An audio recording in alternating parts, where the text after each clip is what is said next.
So many games have I been told to play because I'm missing out or because the sequel is coming out soon, so you better catch up on the story. Kingdom Hearts, Uncharted, Sly Cooper, the Arkham games, Metroid, Spyro, Ratchet and Clank, and of course, Jak and Daxter.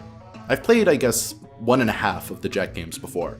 I played the Daxter spinoff for PSP, which is, apparently really good. Okay. When I was writing this, I instinctively just made some joke about how the game was probably bad because it was a random spin-off of a successful series.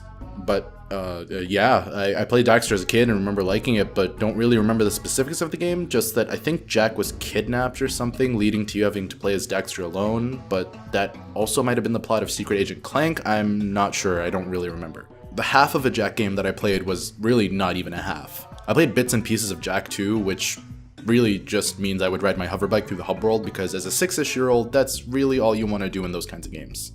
Jak and Daxter: The Precursor Legacy was developed by Naughty Dog and released for PS2 in 2001. It's since been ported to PS3 and 4, and as far as I'm aware, the ports are technologically faithful to the original game, in case you were wondering. The game released to critical acclaim, scoring a 90% on Metacritic, and players' experiences with the game mirrored the people enjoying it just as much. And it makes sense. Back in 2001, games like Crash Bandicoot, Mario 64, and Banjo-Kazooie had been out for a while and had won over people with their mascot charm, collectathon challenges, and open-world platforming. So of course, back in 2001, people would eat up something like Jak and Daxter, which had, on top of all of the previous things mentioned, voice acting, a full story, and even more advanced graphics. Too bad it's not 2001. Okay, I'm gonna just get this out of the way quick. I'm not the kind of person to hate on the things that people love just because I need to have a unique opinion. I hate conflict. It's something I try to avoid almost all the time, especially when it's unnecessary. I think that's why I'm providing you all with this weird disclaimer. I don't like arguments. Stupid ones, at least. Like unnecessarily heated ones held over YouTube comment sections that are about whether games from 2001 are good or not. That said, no, I did not enjoy my experience with Jak and Daxter, and I will explain why, but first, a bit of information about what the game is about. Don't worry, I'll make it quick. Game starts off with Jak and Daxter, both human at this point, messing around someplace they shouldn't be in, which leads to Daxter falling into a pit of dark eco and becoming an animal. Okay, I don't know what that is. To turn Daxter back, you talk to Samos, who tells you to find a wizard named Gaul, who can reverse the effects of the dark eco. You venture through the world and discover that the sages of the different villages have been kidnapped by Gaul, who is actually a bad guy who wants to harness the dark eco to, I don't remember. Destroy the world or something, I don't know. That's actually my first critique of the game. It's not a huge issue, but it's still an issue. I don't remember a lot of the details of the plot. Samos and Gaul, I had to Google their names while writing this. I also don't remember Samos's daughter's name, if she is his daughter. I also don't know what the dark eco was going to be used for. I finished playing the game 2 days before writing this all out, but I can't remember any of that stuff. Even while playing, I couldn't remember any of it. Look, there's having little focus on the plot to make room for building a world through gameplay, then there's having your characters be so forgettable that you don't remember their names. This issue extends to Jak and Daxter's characters too, because funnily enough, they both suffer from the exact opposite problems. It's like Jak has no soul, and while there are more than one reason that I find this to be the case, the main issue is that he doesn't speak.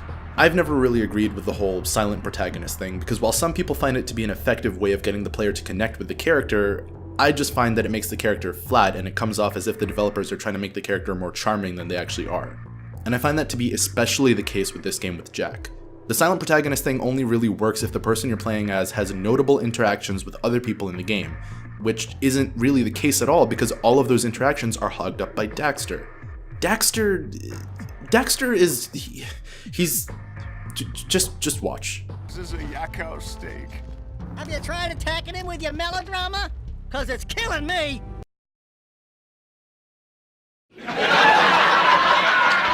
This all comes together into one big loop. Jak has no interactions with anyone except giving Daxter side-eye for his snarky comments because Daxter is hogging the limelight the whole time. With Daxter hogging the limelight, there's no room for Jak to shine, and so forth.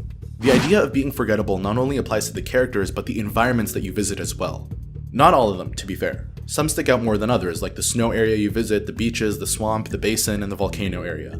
Then there are others like the spider cave and the rock village, which just felt like a nighttime version of the first hub you were placed in. Speaking of hubs, it was such a missed opportunity to not continue what they had with the first hub world. In the first hub, they have a bunch of villagers asking for favors that required you to travel to other parts of the map and perform specific tasks. This widens your scope of the world by so much. I felt like I was accomplishing a lot every time I completed one of these favors. But with each major hub you visit, the less people you find for some reason, and this causes a noticeable shift in the game's focus as you continue playing. From the very beginning, this game makes it very clear that your main focus is collecting two things: power cells, which you need to access new areas, and precursor orbs, which you trade in for power cells with NPCs. Most NPCs take 90 orbs for a power cell, with the exception of this guy, or thing, or whatever, which takes 240 for 2. Not every NPC needs orbs, however, like the farmer who just wants you to herd his livestock for him, or the sculptor that just wants you to find their muse. So there is variety, it's not all just paying for progression. And when it comes to those quests where you do have to pay with orbs, the game does a good job at first when it comes to varietizing what people want the 90 orbs for. While it sounds silly, having a person tell you they need 90 orbs for their re-election campaign and having someone tell you they need 90 orbs because they lost money gambling feel like two very distinct things. They would have felt more distinct if the number of orbs were different for every mission rather than a constant 90 for every single one, but still, each NPC quest felt different and as though I was helping different people, not just performing fetch quests for the same reskinned NPC. However, the more you play, the more these NPCs disappear and things become unfortunately bland. The game shifts gears and starts to focus on finding power cells in the wild, whether it's from storming a fortress where a power cell is being hidden or destroying dark eco crystals. You interact with a significantly smaller number of NPCs, taking away from the memorability of the missions and how you collected each power cell. I remember the gambler, Jack's uncle, the mayor, the geologist. I don't remember almost every other power cell. Not every power cell needs to be memorable, and there are a few non-NPC power cells I do remember, such as storming the fortress, herding moles into their underground tunnels, and the hoverbike race. But interacting with people in the world was something that they really should have built upon in this game, because rather than constantly feeling like I was in a world with actual life in it, I ended up feeling like the game just sort of sprinkled the NPCs in more spread out locations later on to make it seem like they didn't forget about adding them in, even though they didn't want to. I mentioned earlier a shift in focus that the game displays as you continue playing, and that is my biggest issue with this game. It starts off with a lively hub world that links you to other uniquely themed areas that feel connected yet different, but then ends off with literally dark atmospheres with little to no people around that connect to more dark atmospheres with little to no people around. The whole time, the game encourages you to get power cells just as other similar games tell you to find their respective items like stars or puzzle pieces. But the difference is that those games begin by telling you to collect those items, but you end up wanting to collect all of them, not just because the game is forcing you to, but because they're so fun to collect. In Jak and Daxter though, nothing is enticing about collecting most of these power cells. None of them are particularly challenging to find, making the game super straightforward and lacking in any challenge that keeps you coming back whatsoever.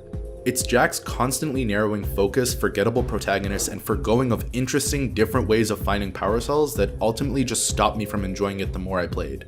At first it showed promise and the same PS2 charm that so many other games have, but the more I played, the more that promise and charm faded. Perhaps it's just because the game is old and was meant to be enjoyed in a different context. Perhaps it's just my own different taste when it comes to playing games. Regardless of the reason though, this isn't a game I would be able to recommend to other people. But this also isn't the only game in the series. Jak 2 Renegade was released in 2003, also for the PS2, and as I mentioned earlier, I have a few good memories of both playing and watching other people play the game. I do know that it makes some drastic changes to the series, bringing Jak to a more open world environment, but to be able to actually talk about it in detail, I need to play it, so I'm gonna go do that now. The next video will be on Jak 2 and how it creates its own identity following its predecessor. Until then, thank you for watching.